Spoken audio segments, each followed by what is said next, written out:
Namo tassa bhagavato arahato samma sambuddhassa.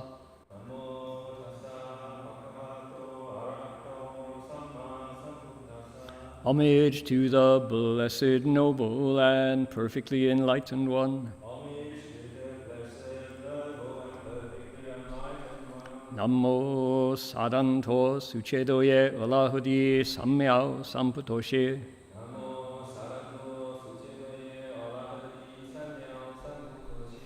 Wu shang shen shen wei miao fa, bai qian wan jie nan sao yu. 我今见闻得受持，愿解如来真实义.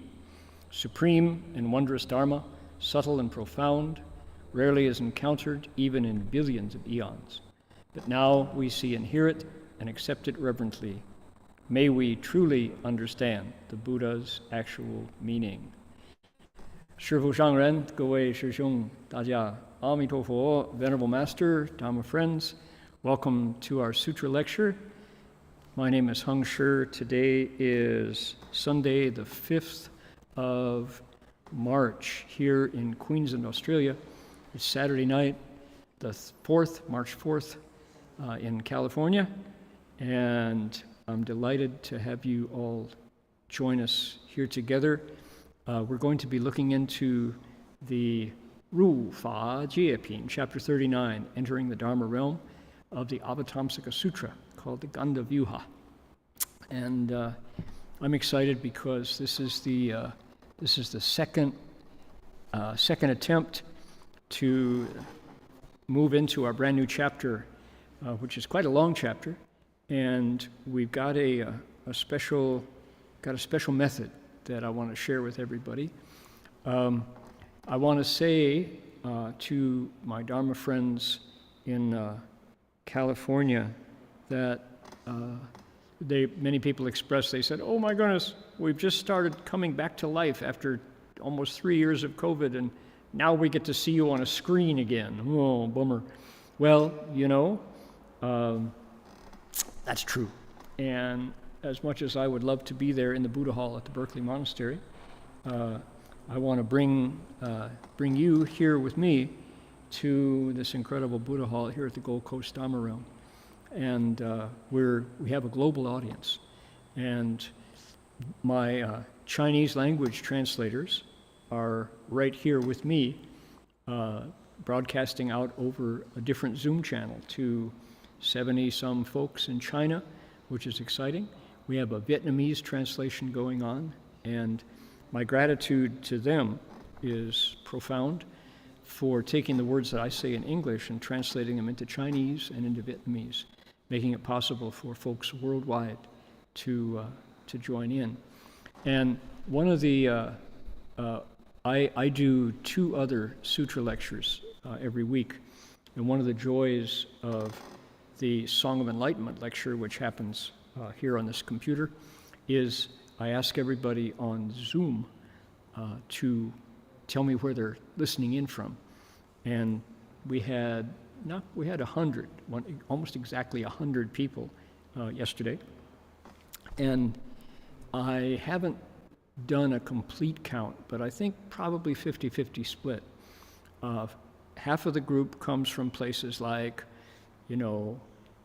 Colorado and Florida, and from many cities around the Bay Area of San Francisco. But then the other half come from places like Harbin and Shenzhen and Beijing and Zhuhai and Chaoyang. They're listening in China. And how exciting is that to know that the Avatamsaka Sutra we're riding on the merit and virtue wind of Master Xuanhua, of our teacher. Half of our audience is listening in Chinese in China. So, 这么奇妙，这个地球啊缩小了，哇，变成真正的地球村。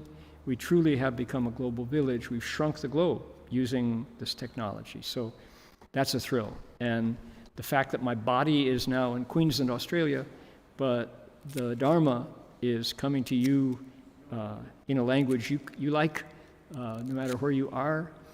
Yes, just today. So how exciting is this? Two of the engineers who are putting this lecture out online yesterday, early in the morning, with my Song of Enlightenment lecture, were speeding down the highway, up the highway, heading towards Brisbane, listening to my lecture while they were on the road. So they had a four-wheeled Bodhimanda listening to Zheng Dao Ge Yong Jia Da Shi Song of Enlightenment. So that's very cool to be able to do that. And not that I'm recommending that you split your focus while you're driving, that you're listening to the Dharma. Don't put your palms together. Keep your hands on the steering wheel, all right? It's okay. Guan Yin understands if you don't hezhang while you're listening. Ayo, keep your hands on the steering wheel. You can put your palms together in your heart. That's the way to do it. Okay. Moving forward, we need to wet our whistle. Now, we're going to invoke spiritual presence, invite the Buddhas and Bodhisattvas of the Avatamsaka Assembly to draw near and to pay attention, to bless everybody listening worldwide, Dharma realm-wide.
One more time.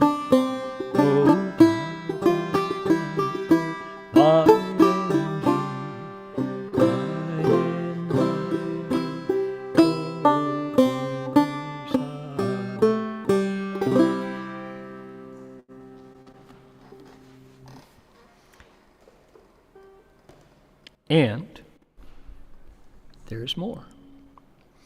We want to say, here, I'm going to actually switch this now, because it's the Ohlone people work for Berkeley. The Pomo people work for City of 10,000 Buddhas. And the Kombumeri people work for here in the Gold Coast. So, and we've actually shortened it. So let me do that now while people can answer your questions of why it's different. Onakasanu's land. There, we recognize them as the original storytellers, these lands. We offer our respects to elders past, present, and emerging. Yeah, that's the right length. Okay, we'll save that. Here we go. We want to say that the Kombumeri people of the Ugambi language group practice their spiritual connections to land and to all creation in this location for thousands of years. Today we acknowledge them as traditional custodians of these lands. Just a second here. Here we go. We recognize them as the original storytellers. Traditional custodian, one more time. We'll get it right, hold on. just a moment, here we go, as traditional custodians and original storytellers of these lands.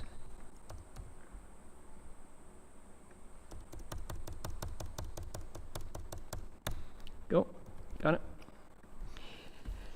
We offer our respects to their elders, past, present, and emerging, and to all First Nations peoples whose sovereignty was never ceded to their elders. Okay, I think that does it. Sovereignty, is that spelled correctly? Let's do a double check here. I believe so. Sovereignty, correct. Okay, good. So that is an important part of our public offering of Dharma here in Australia, where it's amazing, large and small, all social gatherings begin with an acknowledgement of country, and it humbles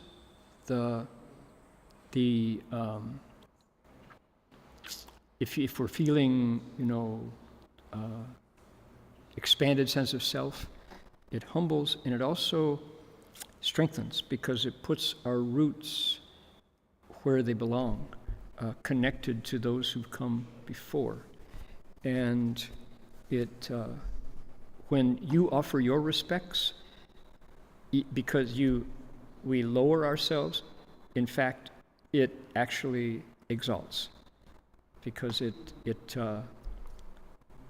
puts you in a larger family of humanity. So I'm so glad the Australian government did that, and I think I've got fairly positive feedback from people who are hearing it for the first time, this idea of acknowledging country and showing respect to elders and storytellers. So I might add, think of this. People, one of the major conversation topics around the Berkeley Monastery, and pretty much everywhere where I go these days, is AI, artificial intelligence. And this app called ChatGPT is the one that caught everybody's attention over the last 2 months. And when this acknowledgement of country that we just did is a human endeavor. It's pointing out the humans who have gone before. And it is not machine-based. It's hydrocarbon-based, not silicon, like this is silicon-based device, this cell phone. But humans are hydrocarbon-based. And that acknowledgement of country says the human beings who've gone before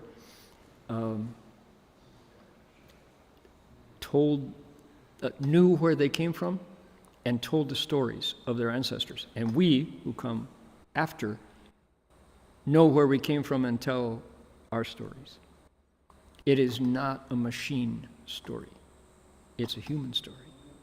And that telling can only be told accurately, effectively, and respectfully from a human mentality, not a silicon-based memory. So, okay, moving forward, let's see. What is different and unique about today?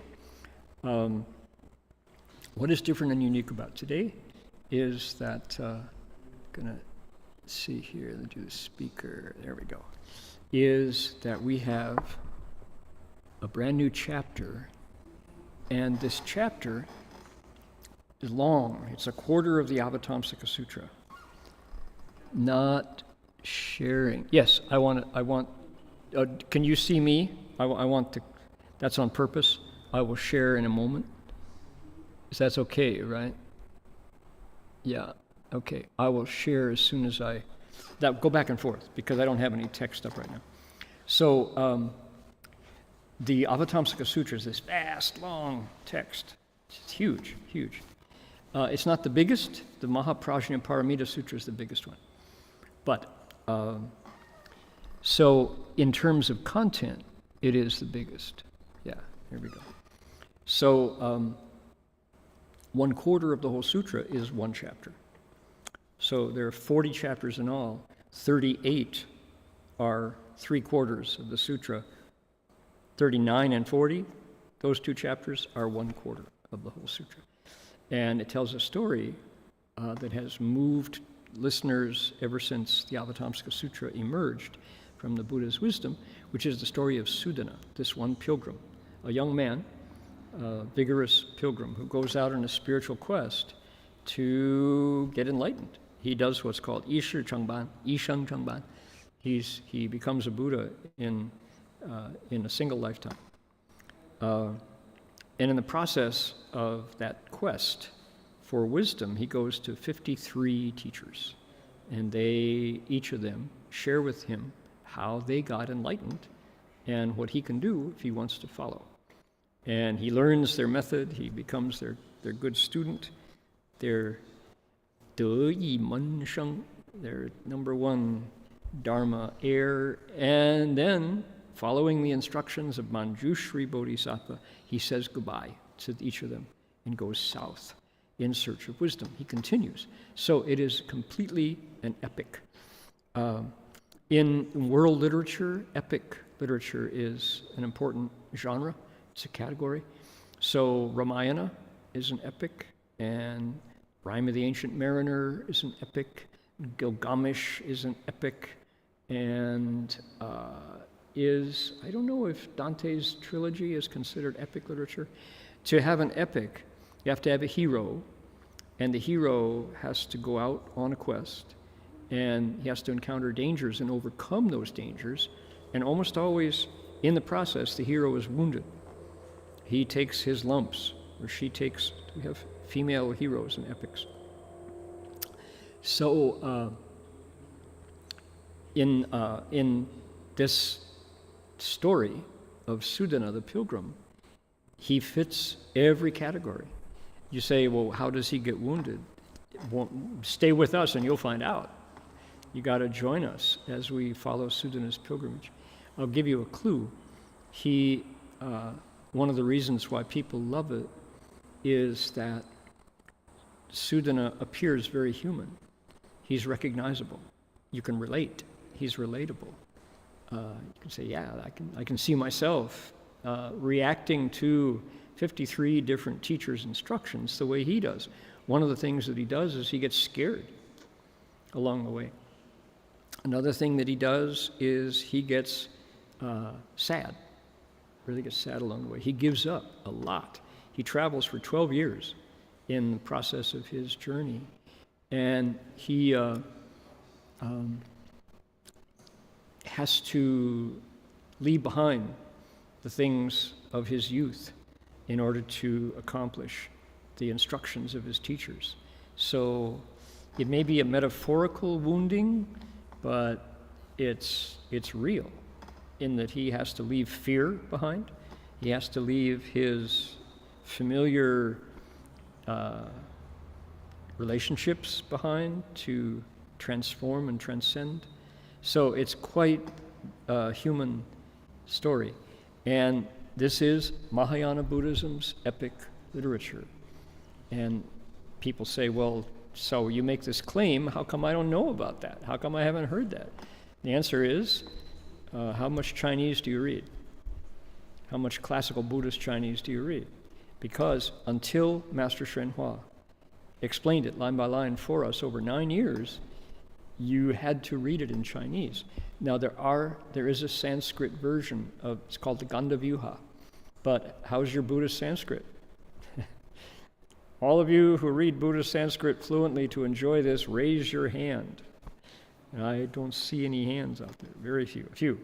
So anyway, we have now put it into English, and I think I can say with some confidence that this may be the first time in Queensland history, or maybe Australian history, that the Avatamsaka Sutra has been explained in English, exclusively in English, line by line.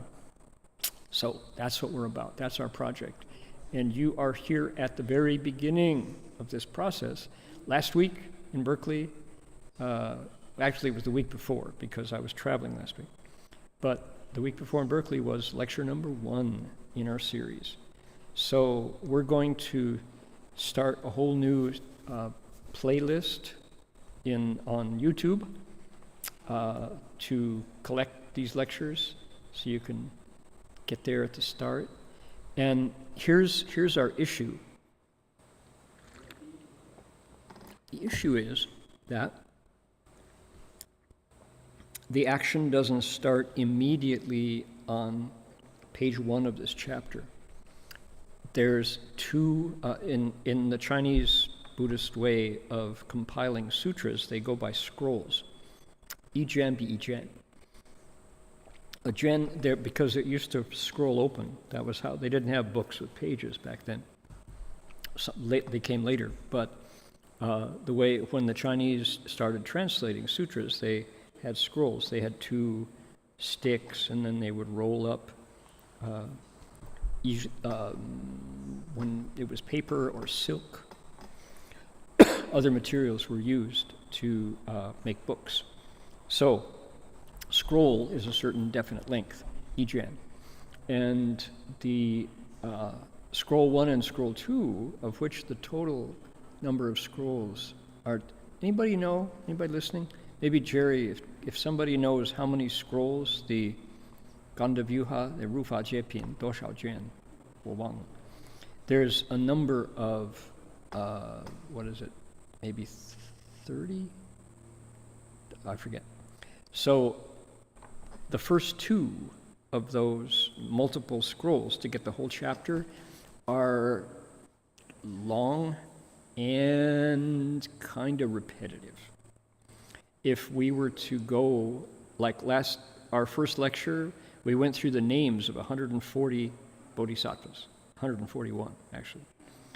And if that gives you a feel for, the next 10 bodhisattvas' names, I explain them one by one, it would take a long time, and a lot of people's patience would be tested.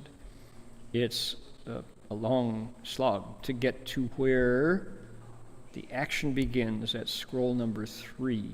Manjushri Bodhisattva comes down into the human world from where he has been, and he picks out Sudana from a group of young people in the City of Blessings. That's where chapter 3, scroll number 3 begins. So in order to solve that, because I didn't want to try lecturing and have everybody kind of zone out after a while. They just think, oh, this is so boring. Instead, we're going to recite. We're going to recite our way through. And I will point out some significant features as we recite. Who is praising the Buddha, what things they're saying, but then we're going to recite it. And this gives everybody present a chance to recite the Avatamsaka Sutra, which is kind of cool in itself. Meanwhile, I have today, in fact, I didn't bring it up. I was going to bring it up. Let me do it right now. There it is right there. We're going to punctuate the reciting with some interesting music along the way. Somebody told me that they have been joining along with our recitation of the 7 Tathagatas' names, right here, the Dobao Rulai and the 7, and as a result, they had some good luck at work, and they attribute that good fortune in their life, something they wanted, to the power of the merit of the Buddha's names. So I was happy that true or not. I won't say yes, I won't say no, but congratulations, I'm glad that happened, and if you feel that is a result of your reciting, then jiao, jiao, be more sincere, even more sincere.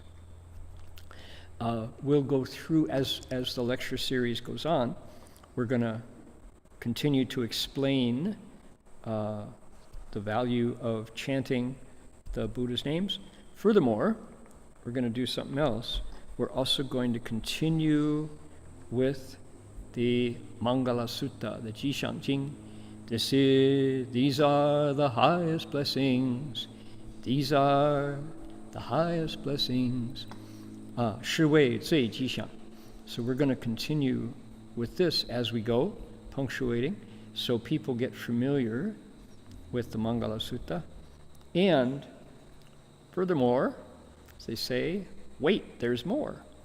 We're also going to dedicate merit with our English language, may every living being, dedication of merit, as we did for so long before. The reason being, not that COVID is entirely eradicated, but COVID is mostly gone from our awareness to the point where in the state of California, as of February 28th, there's no more regulations in public buildings in the state of California. I think Queensland has long ago dropped. Is that true? No masking? Yeah, here in Queensland. Masking and even in public places. So to continue with Medicine Buddha's mantra, probably not the, we did it. We kept our mantra going. China, I think mostly COVID has subsided largely in China. So I want people to, when we have an opportunity, we'll bring this back. But as of our Ru Fa Jie Pin lecture series, probably we can do, people say there are 21 scrolls, says Jerry, let's see, 21 scrolls, Ru Fa Jie Pin Arshi Juan. Okay, good, thank you for that. Yeah, my team of consultants and experts on Zoom and on YouTube, thank you for that. So we will not be continuing with the Medicine Buddha mantra. As situations arise, we will keep that as a resource, all right? So I'm going to take that right this minute and park it in my lecture materials folder right there, and then bring our dedication of merit down to that position. Okay. There we go. So I'm going to share my screen. And everybody recognize what we're looking at? You all know that? Who knows? That is Fei Lai Feng. Feng, Feng. Feng, first tone. Fei Lai Feng. Feng, Fei Lai Feng. In Hangzhou, right across the street, actually, from Lingyan Si. If you go to Lingyan Chansi in Hangzhou, famous historic monastery, wonderful place, you will just go across the street, walk across the road, and there is Fei Lai Feng. It's a fairly human size. It's not a great imposing mountain. It's a smaller mountain, but the stone of Fei Lai Feng is so effective for carving that for 1,000+ years, stonemasons and artists have turned their chisels onto the stone there and brought these incredible Buddha images and Bodhisattva images and arhats and Dharma protecting Vajra and power knights into being. And I've been there, I've visited there 3 times and just marveled every time. The Avatamsaka, the Huayan Sansheng, Vairochana, Samantabhadra, and Manjushri are prominently featured in these stone carvings. So that's my desktop today. All right, here we are. We read the names of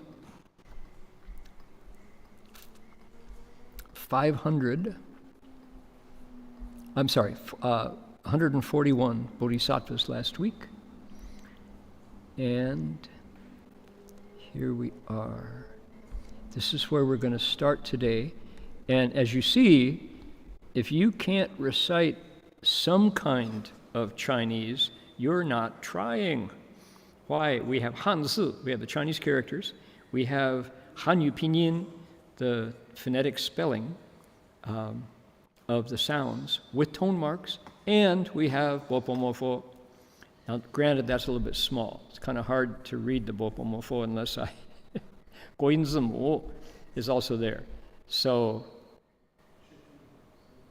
That's a harder one to see. But most of you can follow the Hanyu Pinyin, the ABCD spelling there.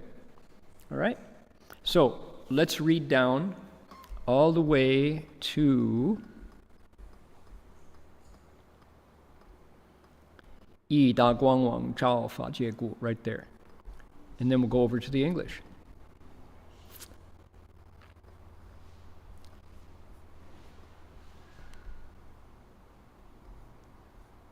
Pusa, pusa, pusa.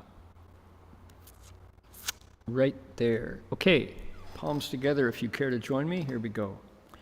如是等菩萨摩诃萨500人俱，此诸菩萨皆悉成就普贤恒愿，境界无碍，普遍一切诸佛刹故，现身无量，亲近一切诸如来故，净言无障，见一切佛神变事故，智处无限，一切如来成正觉所，恒普益故，光明无际，以智慧光普照一切十法海故。A little smaller. Is this readable? 可以哈，看得清楚。Okay. 光明无际see, did that one. 说法无尽，清净辩才，无边际劫，无穷尽故。等虚空界智慧所行，悉清净故，无所抑制，随众生心，现色身故，除灭痴意，了众生界，无众生故。等虚空智，一大光王照法界故。All right, some of these are wonderful. Oh my goodness. What did he say? What did he say? You can answer that yourself. Put your palms together and join right in here. Those 500 bodhisattvas, mahasattvas, had all accomplished Samantabhadra's practices and vows. Their states were unobstructed because they everywhere pervaded all Buddha kshetras. They displayed bodies beyond measure because they drew near to all thus come ones. Their pure vision was unobstructed because they beheld all of the Buddha's spiritual transformations. They went to limitlessly many places because they always traveled to where thus come ones accomplished right awakening. Their light was boundless because their wisdom light everywhere illumined the ocean of actual dharmas. They spoke Dharma without cease because their endless pure eloquence extended through boundless aeons. They were equal to the realm of space because their practices of wisdom were purified. They relied on nothing because they accorded with beings' minds in manifesting their bodies. They removed the cataract of stupidity because they realized that the realm of beings was devoid of beings. Their wisdom was equal to space because their great net of lights illumined the Dharma realm.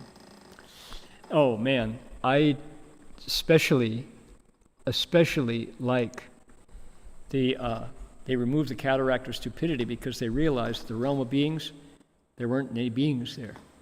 In the realm of beings, there are no beings. And now, somebody could look at that and go, nonsense. Why do you insist on nonsense? Only superficial nonsense, my friend. Because here's how this becomes deep wisdom. What is a living being? Me, I'm a living being. You're a living being. Your mom was a living being. And no, that's not a yo mama joke. I'm not going to enter that one. It's everybody's moms were living beings, no matter whether you've got 4 legs, 2 legs, many legs, or no legs, snakes without legs. Moms are living beings, okay? Everybody. So, what's a living being? 众生, 众缘而生. Multiple conditions had to come together before you were born. You and your mom, and her mom, and her mom, and her mom, et cetera, et cetera, et cetera. What are those conditions? Well, you start with earth, air, fire, and water. The solid parts, the liquid parts, the warmth, the spaces, all those elements had to be there in perfect measure before your body came into being. And when those elements dispersed and scattered, your, what do you want to call it? Your eighth consciousness, your soul, your Zhong Yin Shen, your middle skanda body, intermediate skanda body, traveled on. It went out of the realm of living beings because it was not embodied, and then it embodied again. You came back to life in another body. So, in other words, the realm of beings is this constant flux of conditions, bringing the earth and air and fire and water together. And then, if we were greatly wise beings and we never created any kind of karma that required us to come back to receive benefit or to receive harm, we'd be fine. We would be actually able to rejoin our bigger body of great compassion, Tongti Dabe, at that point. Like the Buddha, we would be completely born of light. Our Buddha nature would be shining with light. Unfortunately, when we're in our bodies, we do things, we say things, we think things that require reward and retribution. And so we have to come back in a body to pay it back or to receive the payment. And that's called karma, okay? But the heart of that whole process is simply conditions that we create. It's like, here's this pond of water, and it's perfectly still. I remember, oh my goodness, I spent some summers at Middlebury College up in the Green Mountains of Vermont.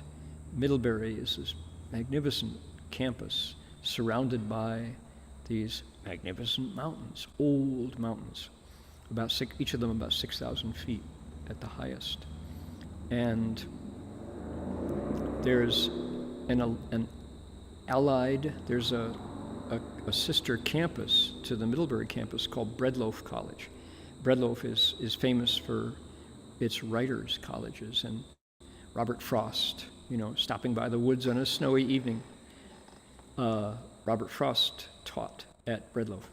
And Breadloaf is right up in the mountains. Middlebury is in a little valley. And so I remember we went up to visit Breadloaf and went on past the campus to a beautiful rushing river where students would go to swim. And we went up, and on the way there's what in Australia we call a billabong, is a pond. And I remember this pond, the water of the pond was so crystal clear and so still that you could see down into the pond and see these trout come swimming by, seeing us, and we were seeing them. And the stillness of the water was just like a mirror. Oh man, it was so much like a mirror. And the being, crass students, we had to take a rock and go bloosh, and the ripples started out, and the mirror was broken, and the ripples went out and out and out and out. And it seemed like a sin, like an offense to break the stillness of that water. But that's, what teenage boys do, is bloosh, break the stillness. And the mind, before living beings speak, think, and act, is just that still and that pure. But because we have in our natures greed, anger, and delusion and desire, we make our mark, we act, And the ripples go out and a body comes into being. So living beings, they remove the cataract of stupidity because they realize that the realm of beings is devoid of beings. We are simply the ripples on the pond of the mind that requires us to incarnate, to carry out the karma that we create.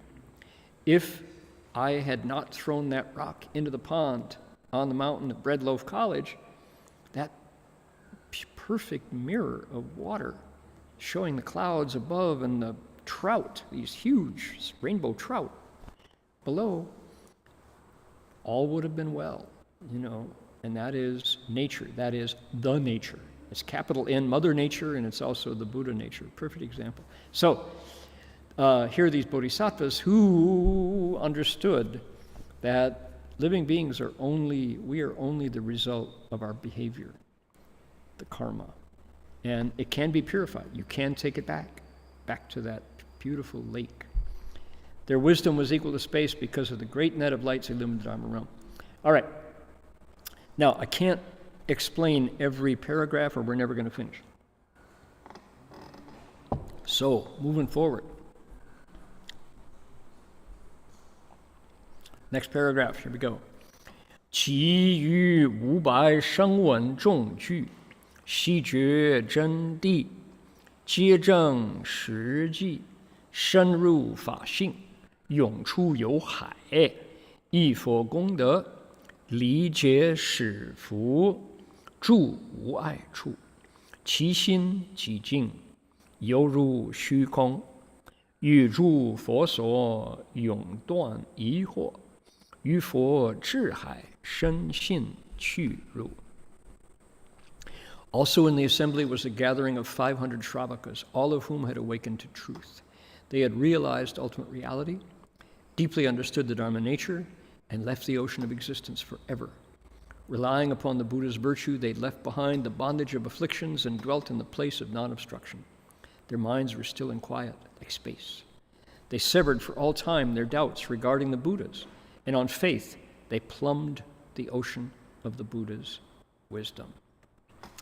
Okay, check out. What is a Shravaka? Shravaka is a sound hearer, a voice hearer, also known as Archung, the two vehicles. So, from the point of view of the Bodhisattva in the Mahayana Sutras, these are the brand X.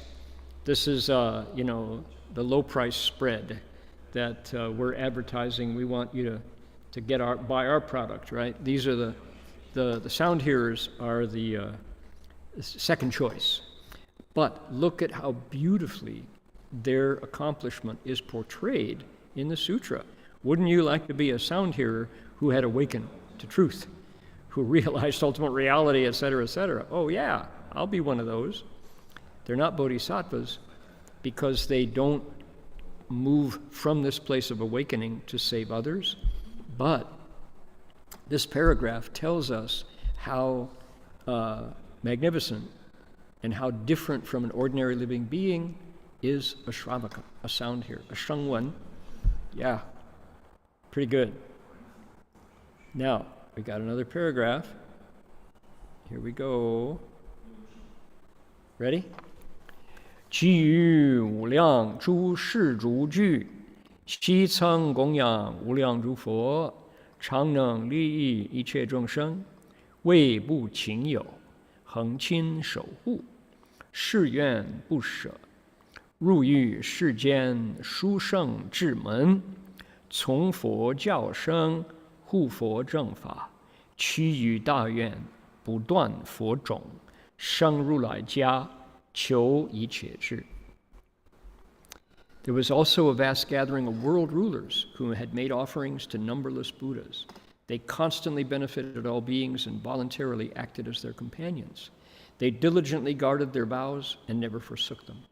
They entered into the world's supreme doors of wisdom and were born from the Buddha's teaching. They protected the Buddha's proper Dharma and made great vows to never let the Buddha's lineage come to an end. They were reborn into the Buddha's household and they sought omniscience. Okay, what's going on? We're looking at the start of chapter 39, Ru Fa Jie Pin. Bodhisattvas were introduced first. We get to hear the names of 141 bodhisattvas. But you know who else was there? It says there were 500 sound hearers there. Furthermore, there was a lot of worldly people, lay people, not bodhisattvas, not sound hearers, but they were shi jieju or shi zhu. Yeah, shi zhu. Shi jian de zhu ren. They were mostly kings or queens or CEOs or entrepreneurs or 大代表, 国大代表. They were, elected officials or scholars, good folks, 善男信女, good men and good women. Notice, so who is this? Lay people. Yopo sa, yopo yi. Here they are. Vast gathering. Look at what they did. The sutra describes what the job of a layperson is. You make offerings to the Buddhas. You benefit them. You hang out with the Buddhas. They guard their vows. They don't forsake them. They enter into wisdom. They're born from notice, the world's wisdom. In other words, these are savvy men and women. They may not have prajna wisdom. They haven't left duality behind. But they protect the Dharma. They make vows to keep it alive. They're born into the Rulai Cha. That means they took refuge. And they sought omniscience. They understand the value of wisdom. So even though these are people who are still in the world, they're Dharma protectors and laity, but they've got their priorities straight. They are seeking wisdom as their priority. Okay? So I think it's very cool that the sutra says, yep, this is the assembly here for chapter 39. We found out about those bodhisattvas. We found out about the sound hearers. We found out about the world rulers. Okay. Take a little break from that, a music break.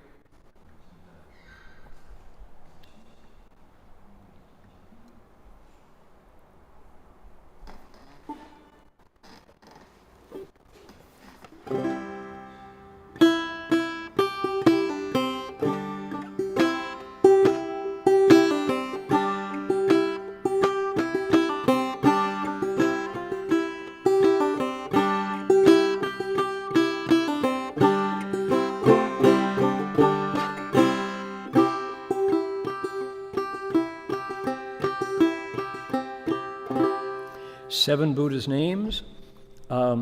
We're going to chant in the red. So if you can read the Hanzi, you can see that, Do Bao Rulai. If you want to read the romanization, because we sing it in Chinese, do that. The translation is here.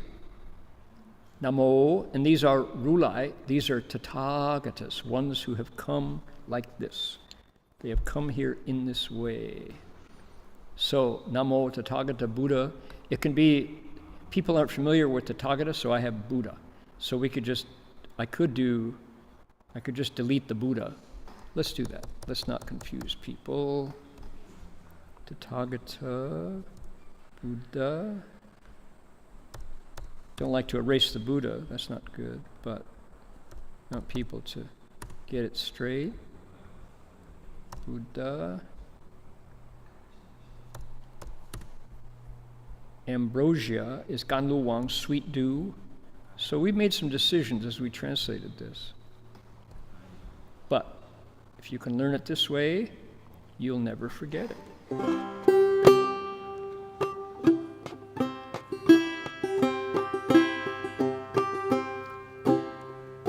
Namo Do Bao Rulai, Namo Bao Shen Rulai, Namo Miao Shai Shen Rulai, Namo Guang Bo Shen Rulai, Namo Li Bue Rulai, Namo Pan Luang Rulai, Namo Amito Rulai. Keep it going. Namo Do Bao Rulai, Namo Bao Shen Rulai, Namo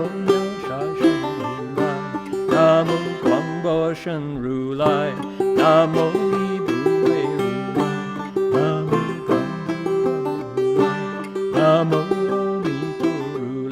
Music break.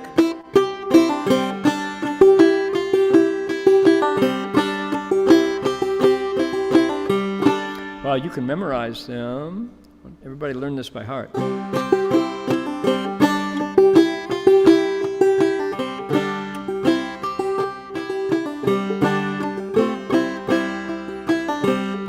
Last time through, ready? Namo Do Bao Ru Lai, Namo Bao Shang Ru Lai, Namo Ma Sha Shang Ru Lai, Namo Guang Dao Shang Ru Lai, Namo Li Bu Wei Ru Lai, Namo Gan Lu Wang Ru Lai, Namo Amito Ru Lai.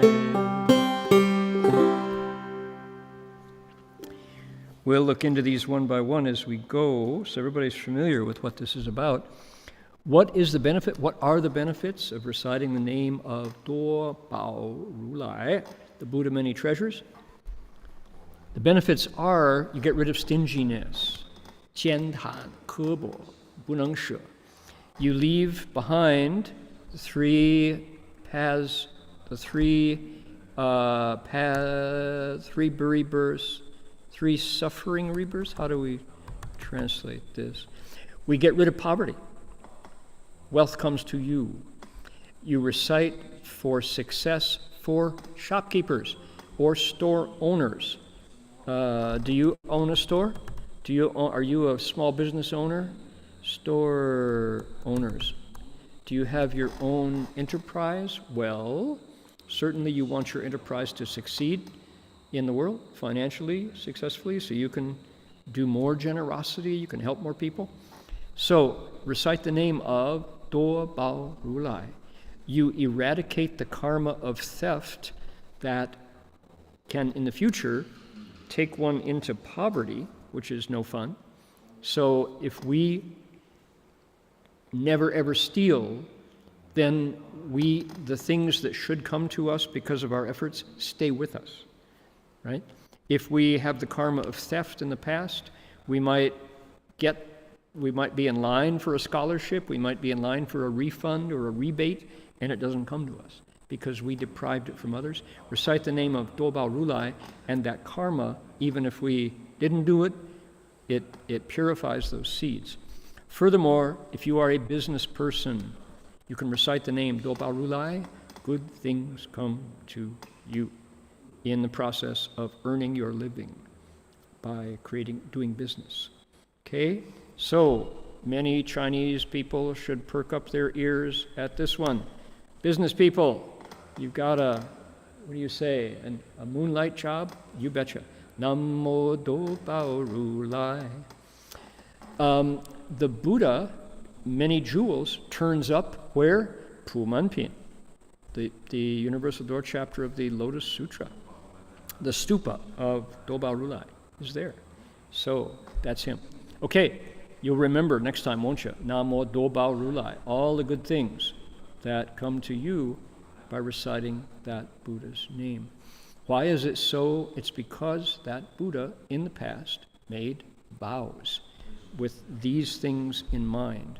The name of the Buddha is almost always a clue to a quality of that Buddha's vows and lifetime. So, Ami To Ru Lai, limitless light. Right? Wuliang Guangfu. So that Amitabha's light shines out from the west through all those Buddha worlds to us today. So Do Bao Ru Lai, his vows have to do with wealth and possessions and making a living, earning a living, doing business. So Namo Do Bao Ru Lai. Okay. Keep that in mind. We will be back next week with the story of Bao Sheng Ru Lai coming up. Here we go.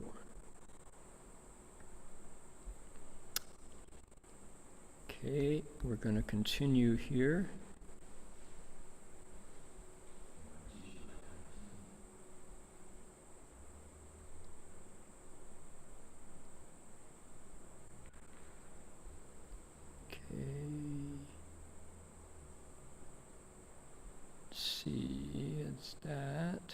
we'll go down to the end of the Dharma request. That requires us to recite right through, so that's a lot of reciting, but we need to move forward. There's a lot of rulais here. The word rulai comes back a lot.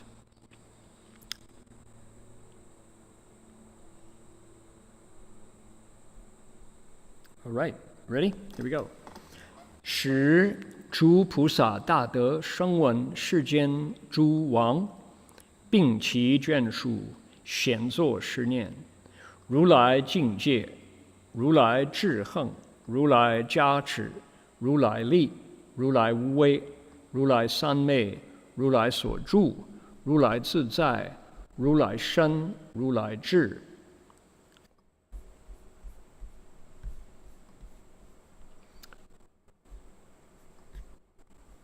At that time, all the bodhisattvas, the greatly virtuous Shravakas, and the kings of worlds, along with their followings, simultaneously had this thought. The thus come one's states of being, the thus come one's practices of wisdom, the thus come one's aids, the thus come one's powers, thus come one's fearlessnesses, thus come one's samadhis, thus come one's dwellings, thus come one's self-mastery, thus come one's bodies, and the thus come one's wisdoms, are such that the gods and humans throughout all worlds cannot reach them, cannot enter them, cannot believe and comprehend them, cannot understand them, cannot endure them, cannot contemplate them, cannot select them, cannot explain them, cannot proclaim them clearly, cannot make beings understand them. I didn't read that part in the Chinese. Let's do that.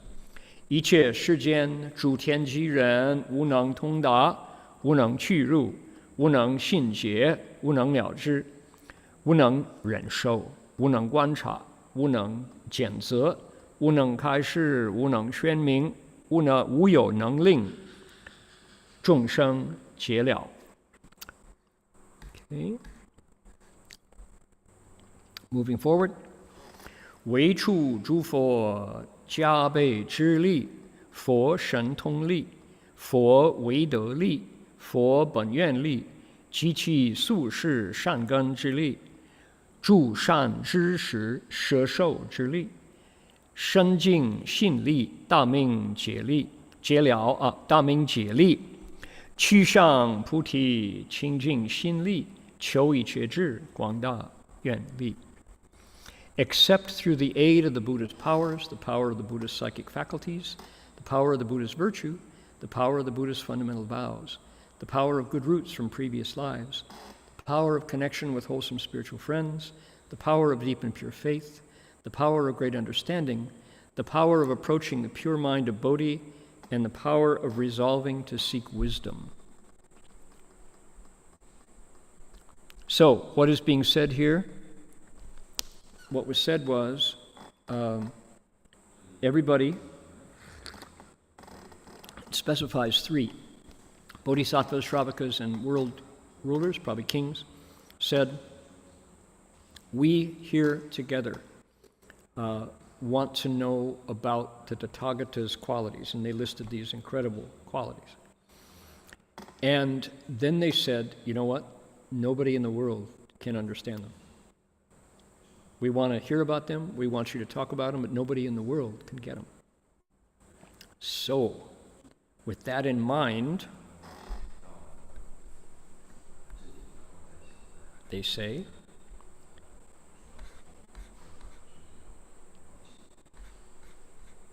"唯愿世尊随顺我等，济诸众生，种种欲，种种解，种种智，种种语，种种自在。种种住地，种种根清净，种种意方便，种种心境界，种种意志如来功德，种种听受诸佛说法。We wish that the world-honored one will, in accord with our various desires and with those of all beings, with various understandings, various wisdoms, various languages, various levels of independence, various stages where we abide, various pure faculties, various skillful intentions, various states of mind, various dependencies on the thus come one's virtue, and various comprehensions of the Dharma." Okay? Notice, we wish that. Notice that? This is a request. 现世如来往昔去求一切智心，往昔所起菩萨大愿，往昔所尽诸波罗蜜，往昔所入菩萨诸地，往昔圆满诸菩萨行，往昔成就方便，往昔修行诸道，往昔所得出离法，往昔所作神通事，往昔所有本世因缘。Show us how, in the past, the thus come one sought the mind of omniscience, how he made the great vows of a bodhisattva, how he purified all the paramitas, how he ascended the stages of bodhisattvahood, how he cultivated the bodhisattva practices perfectly, how he accomplished expedient means, how he cultivated many paths, how he attained the dharmas of liberation, how in the past he used psychic abilities in his work, and what were the causes and conditions of his deeds. Right? This is a Dharma request. Look at how specific. They want to know these things. They're telling the Buddha, we want to know this about the Buddha. So I ask you, speaking as the person explaining this, tell me, where in this is this the highest Buddhist philosophy that nobody can understand? People say that. They say that about this sutra. They say, oh, 不能懂, 太高, too lofty. No, nobody can understand this. This is all Sanskrit, Indian philosophy. No, it's not. Look what they're asking. They say, hey, Buddha, tell me about, how you cultivated, how you made your vows. How did you make the paramitas, giving and precepts and patience and vigor and samadhi? How did you do that? How did you go through all those bodhisattva stages? That was hard. How did you keep it up? How did you do those bodhisattva practices perfectly, not missing a bit? How did you accomplish your expedient means to teach this person this way and that person that way? How did you cultivate all the different paths? How did you get free? How did you use your shantong that I know you used, the amazing abilities? What were the stories? Tell us the stories about how you did it. Okay? I find this a very human, approachable, understandable, inspiring document. Because if you had the Buddha in front of you, what would you ask? You'd ask this kind of stuff, right? Tell me, Buddha, how did you do it? I really want to know. Okay, and there's more. Ready? 即成等正觉，转妙法轮，净佛国度，调伏众生，闻一切智法成，示一切众生道，入一切众生所住，受一切众生所施，为一切众生说不施功的，为一切众生现诸佛影像，如是等法，愿皆为说。Show us how he accomplished impartial right awakening and turned the wondrous Dharma wheel, how he purified Buddha countries and subdued beings, how he established the Dharma city of omniscience, how he displayed the paths of beings, how he visited the habitations of beings and there received their offerings, how he explained the merits of giving for all beings, and how he showed the images of the Buddhas for beings. We hope that you will explain these dharmas for us. Yeah. Okay, prior, the things they were asking above were when the Buddha was still on the path. He was a bodhisattva at that point, cultivating along, not successful yet, going through all the different things that bodhisattvas have to do. Think of all the nights the bodhisattva went to sleep planning, knowing how he had failed to communicate to specific people in his family or his class or in his job site, and how tomorrow he was going to try again and do it better and do it more effectively, communicate more clearly, all the different the thoughts in the mind of bodhisattva before Tired, he or she went to sleep, charging up their batteries for tomorrow's teaching. Still on the path. Now, this section is what? He's got it. He's accomplished. He's made it to Buddhahood. And look at what a Buddha does.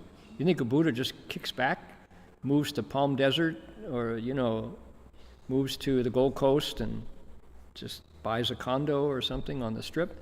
Look at, as a Buddha, he accomplishes awakening and then starts to teach, purifying Buddha lands like Amitabha, subduing beings, teaching beings how to follow the Dharma, establish the Dharma city of omniscience, this pure place where you can always, truth is number one.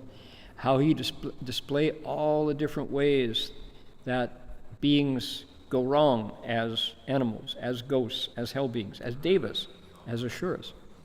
How he visited the habitations of beings and received the offerings. The Buddha comes down to get close to folks, goes into their dining room, goes into their kitchen, uses their bathroom, does all the different things, plays with the kids on the floor. How the Buddha teaches, explains the path of giving. This is nice that it specifies that he shows how giving is the thing that opens the door. Generosity is the door that most beings go through. How he showed the images of the Buddhas for beings. This one is important because when Sudana, this is not a spoiler. Spoiler alert, no, people know this. When Sudana gets to the end of the path, Maitreya opens the door to the pagoda for him, and he enters in, and he sees everywhere in the pagoda Maitreya's past lives when he cultivated the way.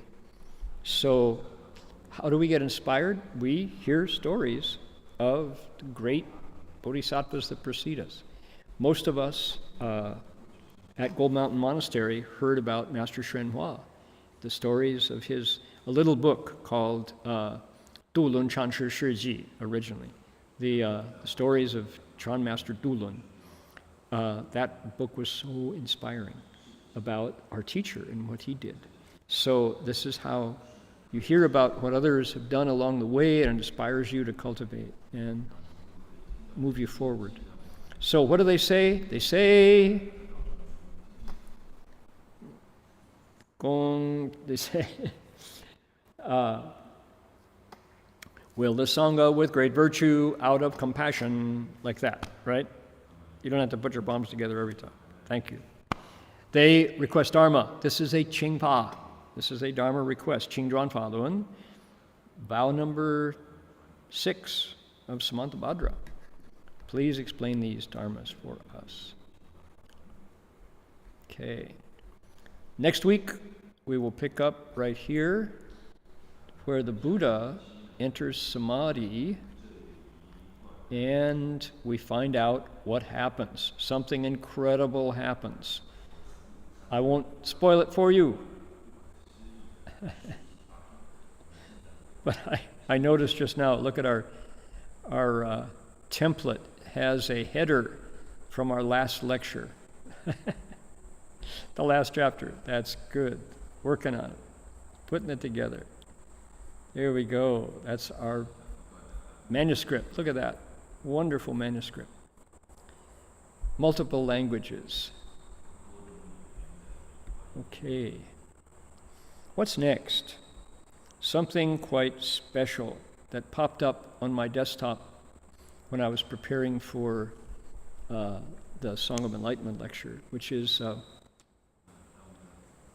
I have a folder of songs. My unsuccessful songwriting folder is quite extensive.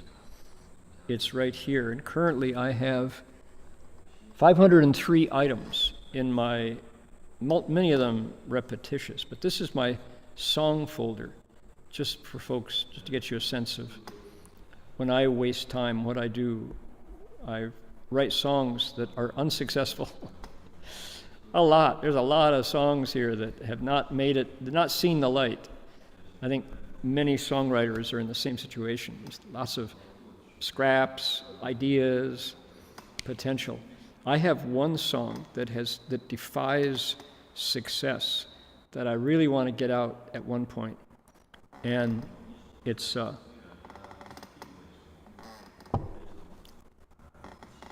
it says Confucius played but just one tune. And there's a wonderful image of Confucius learning to play the guqin.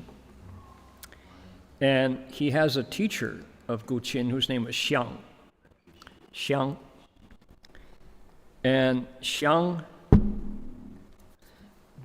there's a,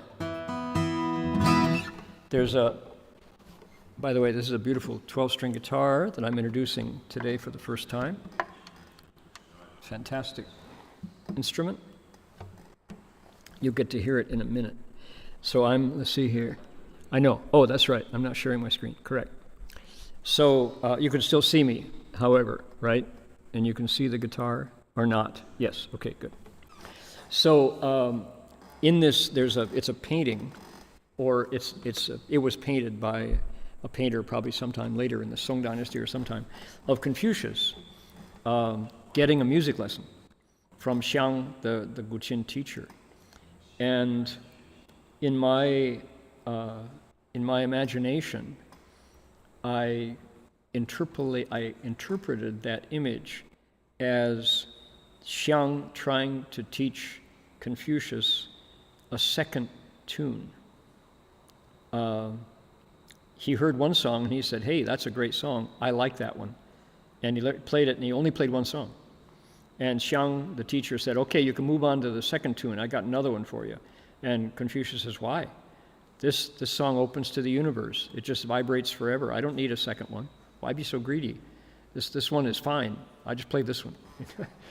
And so I wrote a story about that and have not been able to finish it. And I've carried this tune. It's in an unfinished state. So now that I've told you about it, I'm forced to complete it. So one of these lectures, I'll bring it out. Old Heng taught how to play guqin. Confucius came to learn from him, but all Confucius played was just one tune. Heng said, "Time to move along. You've got that tune. You're singing it right." Confucius says, "Don't be greedy." So anyway, that's coming up. I took one of my incomplete songs, which was really quite a frivolous notion, and it had to do with vegetables talking to each other in the garden. I had meditated outside a vegetable garden, and in my imagination, my false thinking, the vegetables started talking to each other.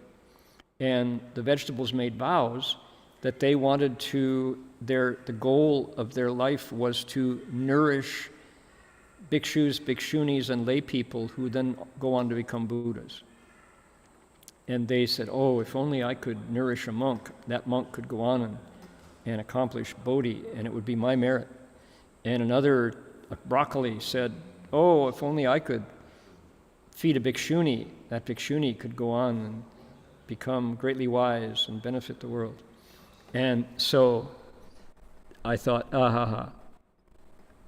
So I wrote a song about it, but never finished it. And it was just a fragment, like so many of my songs. So I shared it with Brian, our creative author, playwright, songwriter, storyteller. And Brian finished the song, turned it into a complete song. So I found it. I had received it and I put it in a folder and forgot about it. But it's now coming out for your enjoyment. It's a kid's song, it's a fantasy, but it will make you think differently about your broccoli from here on and your cauliflower. While meditating in a garden one day, I'd swear I heard a potato say, "When I grow big, I want to feed a young whippersnapper who will leave home one day and become a Dharma master." Oh, poor Kevin, who has to translate this in a hurry. Oh my goodness. Jayo, jayo. He can bake me, he can boil me, he can mash me in a pot, French fry me, freeze dry me, or make me a tater tot. What an honor it would be for a spud, that's a potato, like me, if it could be my destiny to help a monk enter samadhi. Hear the boughs of the vegetables, they rejoice in our good roots. That's a pun. And when conditions ripen, living beings will reap the fruits. That's a pun. Now, in a few rows over lived a broccoli named Sue. She said, if a spud can make a vow, then I can too. What a blessing it would be to feed a bhikshuni, Chinchansher, who will speak the proper Dharma for you and me. She can cook me in a stir-fry, pad thai or souffle. She can just eat me raw. I'm more nutritious that way. I'm good for digestion, great for cultivation, full of strength and vigor and broccoli motivation. Hear the vows of the vegetables. They rejoice in our good roots. When conditions ripen, living beings will reap the fruits. Then up popped a cabbage with a good head on his shoulder. That's a Brian Conroy pun, if I ever heard one. He looked up at the broccoli. Let's make that shoulder. Shoulder told her. There we go. He looked up at the broccoli. This is what he told her. When harvest time comes and the weather starts to worsen, it'll be a wholesome feast for a devout layperson. Got to get that. How many words rhyme with worsen? Let me tell you. Layperson, worse. You can shred me, you can braise me, put me in a casserole. If you think you got the nerve, stuff me in a spring roll. Whip up a batch of coleslaw or some homemade sauerkraut or corned beef and cabbage. Just leave the beef out. Hear the vows of the vegetables. They rejoice in our good roots. And when conditions ripen, living beings reap fruits. Soon every vegetable in the garden made a solemn vow to feed the whole world in accord with the Tao. With their roots planted firmly in the hearts of compassion, those vegetables made vows to feed all in their fashion. It takes a single seed to grow the smallest tree. Plant the seeds of Bodhi, one day you'll be free. Plant seeds in the springtime, reap the harvest in the fall. Nurture your good roots, your blessings will grow tall. Hear the vows of the vegetables.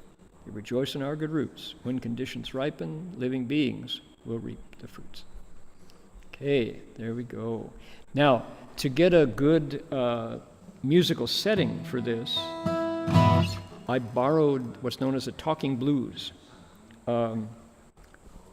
It's mostly spoken, but it's very free, and the guitar part just continues. So it's like...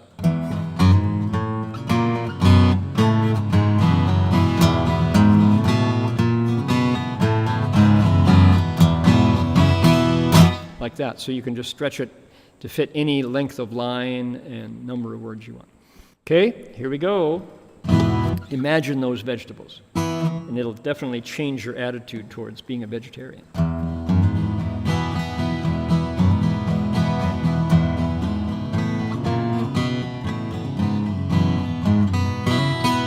While meditating in a garden one day, I swear I heard a potato say, when I grow big, I want to feed a young whippersnapper who will leave home one day to become a Dharma master.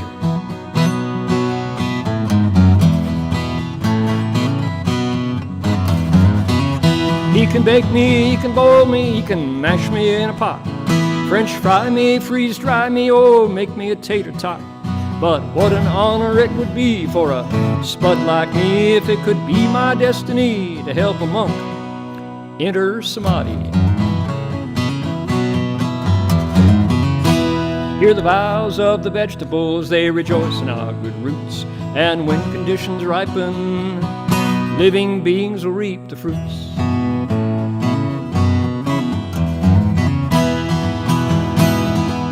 Now a few rows over there lived a broccoli named Sue. She said, if a spud can make a vow, then I can too. What a blessing it would be to feed a bhikshuni who will speak the proper Dharma for you and me.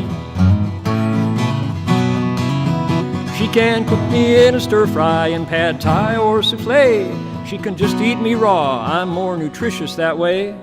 Yeah, I'm good for digestion and great for cultivation, full of strength and vigor and broccoli motivation.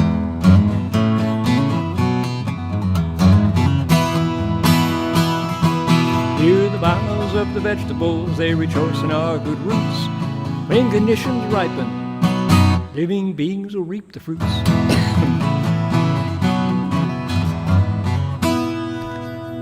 Need a page turner. Then up popped a cabbage with a good head on his shoulder. He looked at the broccoli. This is what he told her. When harvest time comes and weather starts to worsen, I'll be a wholesome feast for a devout lay person. You can shred me, you can braise me, put me in a casserole. You think you got the nerve, stuff me in a spring roll. Whip up a batch of coleslaw or some homemade sauerkraut, or corned beef and cabbage, just leave the corned beef out. Hear the boughs of the vegetables, they rejoice in our good roots. When conditions ripen, living beings will reap the fruits. That would be you. Soon every vegetable in the garden made a solemn vow to feed the whole world in accord with the Tao. When their roots are planted firmly in hearts of compassion, those vegetables made vows to feed all in their fashion.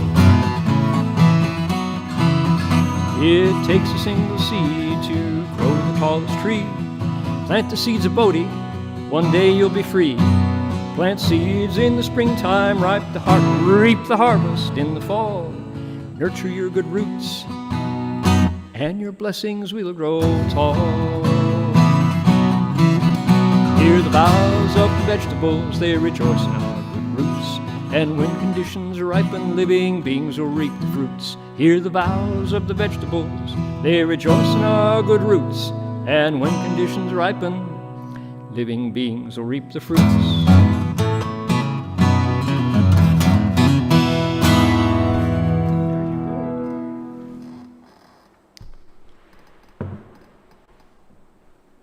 Some people are saying, how dare he? All right. Thank you, Brian, for that lovely song. So, next, we may have to work on the Confucian song next. So, all right, here we go. Guitar sounds good. Nice. Glad. Yeah, that guitar sounds great. All right. Let's see now. I want to remind everybody that we are now deeply into the year of the rabbit, and we want to thank the tiger for moving on. That tiger year was a hard one to pass. Oh my, that was a hard year. There's an artist named Huang Xiaoxiao who does these lovely, wonderful images. The tiger happily drinking tea in the moonlight with the rabbit. We are now in the year of the rabbit, which promises to be a difficult year as well. I'm sorry to say, all the astrologers I know are saying that this is going to be a hard one. Big changes, cataclysmic changes in things like finance, monetary policy, and markets. That's the place to look. So we'll see.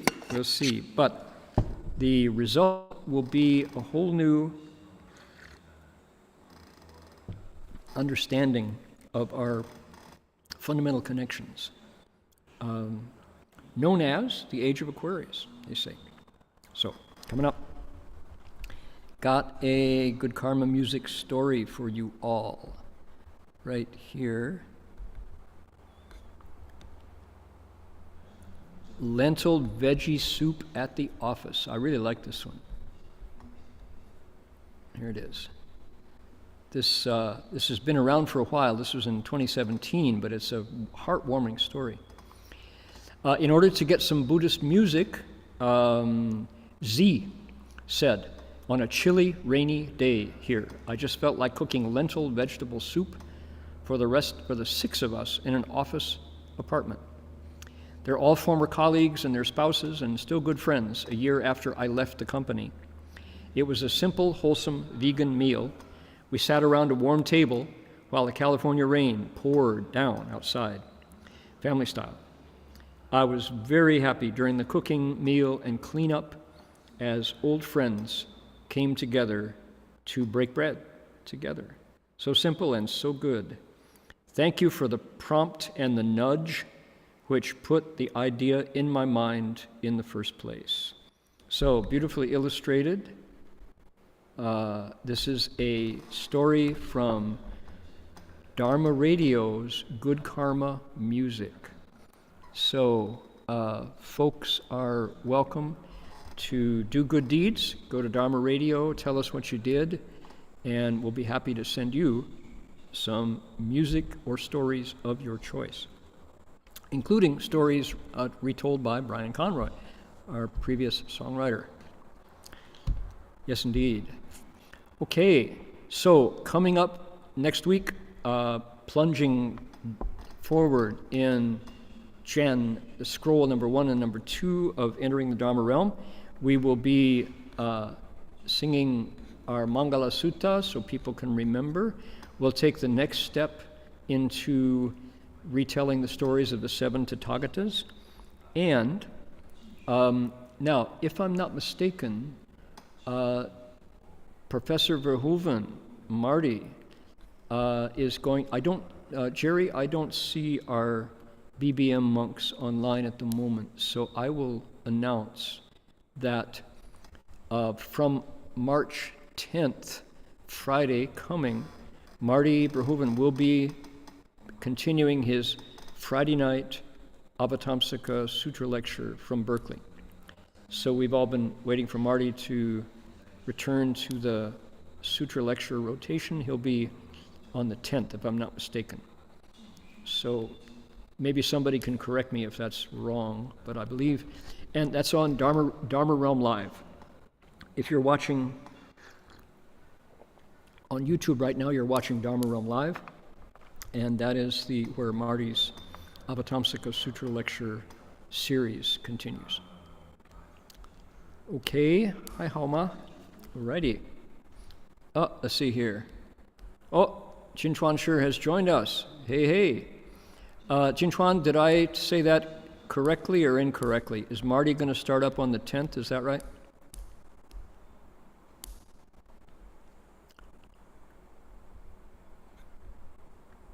He is there. Let's see. Jinchuan Jinwei Shi, are you there? You're muted.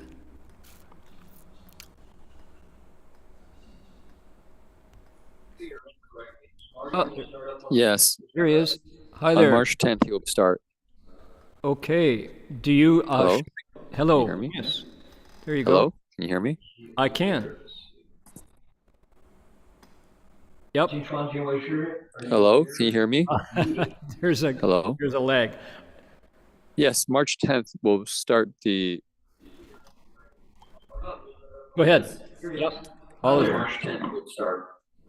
Okay. So mute your YouTube, Jinchuan. There's an echo coming back. So close YouTube. All right. So maybe the thing to do is to thank them for joining in and confirming that Marty will be, indeed, Professor Verhoeven will be lecturing on Fridays in California, Saturdays here in Australia. We're now going to dedicate the merit. Please send out a wish. We have one of our Berkeley Monastery monks is going to be going through a surgical procedure tomorrow, so we hope that will be successful and all good thoughts sent that way for the continued health of all the DRBA Sangha. That would be appreciated. So that's where I'll be particularly sending my merit and virtue, among other places. So here's our song. People remember this from years past.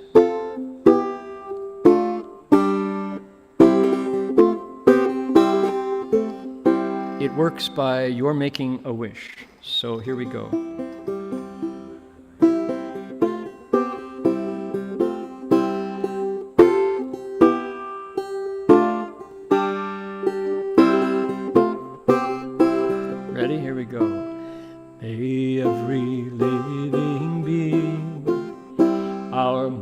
minds as one and radiant with light. Share the fruits of peace with hearts of goodness, luminous and bright. If people hear and see how hands and hearts can find in giving unity, may our minds awake to great compassion, wisdom, and to joy. May kindness find reward. May all who sorrow leave their grief and pain. May this boundless light dispel the darkness of our endless night. Because our hearts are one, this world of pain turns into paradise. May all become compassionate and wise. May all become compassionate and wise. One more. May all become compassionate and wise.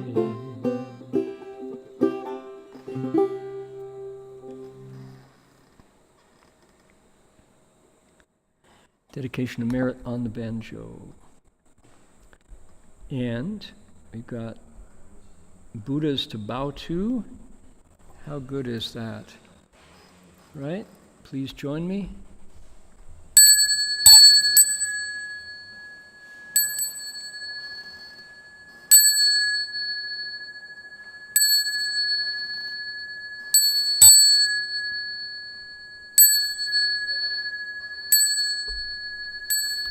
Bow in respect to the Venerable Master.